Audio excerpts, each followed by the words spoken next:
கர்த்தருக்குள் அன்பான தேவ பிள்ளைகளே, ஆண்டவரும் இரட்சகருமாகிய இயேசுவின் நாமத்தில் உங்களுக்கு என் அன்பின் வாழ்த்துக்கள்.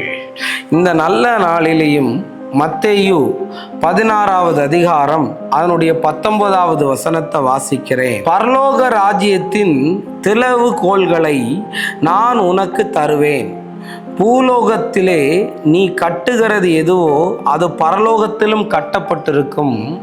பூலோகத்தில் நீ கட்டவிழ்ப்பது எதுவோ அது பரலோகத்திலும் கட்டவிழ்க்கப்பட்டிருக்கும் என்றார் என்று எழுதியிருக்கிறது. இன்னைக்கு உங்களுக்கு பரலோகத்தின் சாவி எதுக்குன்னு தெரியுமா?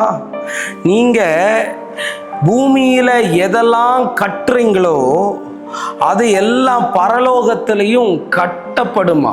அப்போ சாவி எதுக்குன்னா சிலதை கட்டுறதுக்காக சில சாவியை கர்த்தர் உங்களுக்கு தருவார்.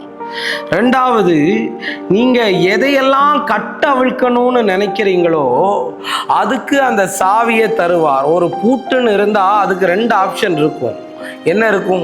திறக்கவும் செய்யும், பூட்டவும் செய்யும். இன்னைக்கு நான் உங்ககிட்ட சொல்ல வரேன், கட்டவும் உனக்கு அந்த சாவியை கர்த்தர் தருவார், கட்ட அவிழ்க்கவும் அந்த சாவியை கர்த்தர் தருவார்.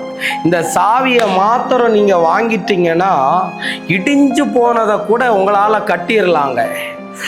உங்களால உடைக்கவே முடியாததை கூட உடைச்சிடலாங்க. இந்த சாவி உங்களுக்கு கிடைக்கணும்னு நீங்க ஜெபம் பண்ணுங்க.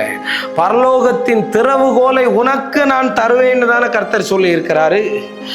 அதனால சில நேரங்களில நான் கட்டுறத தேவன் பரலோகத்தில் கட்டியிருப்பா, நான் இங்கே கட்ட அவிழ்க்கிறத அவர் அங்கேயும் கட்ட அவிழ்த்திருப்பா. அதனால இந்த அதிகாரம் உங்களுக்கு தேவை. இந்த சாவின்னா என்னது தெரியுமா? நிறைய பேர் தங்கச்சாவின்னு வைக்கிறான். நான் அதையெல்லாம் சொல்ல வரல. நீ ப்ரேயர் தான் உனக்கு கீ.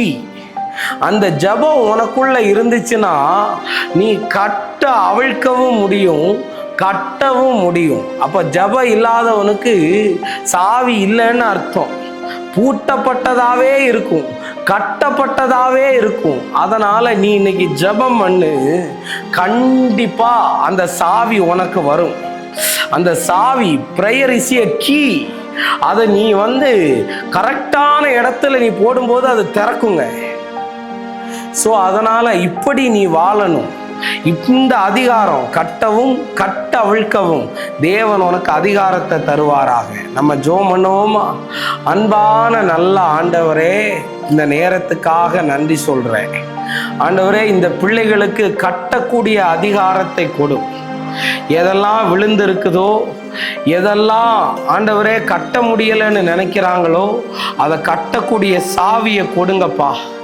ஆண்டவரே, எதெல்லாம் கட்ட அவிழ்க்க முடியலையோ, ரொம்ப பாரமாக ரொம்ப சுமையாக இருக்குதோ அது எல்லாம் விலகி ஓடட்டும்னு நான் ஜெபிக்கிறேன்.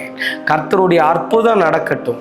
இயேசுவின் நாமத்தில் வேண்டுகிறேன் நல்ல பிதாவே. ஆமேன், ஆமேன், ஆமேன்.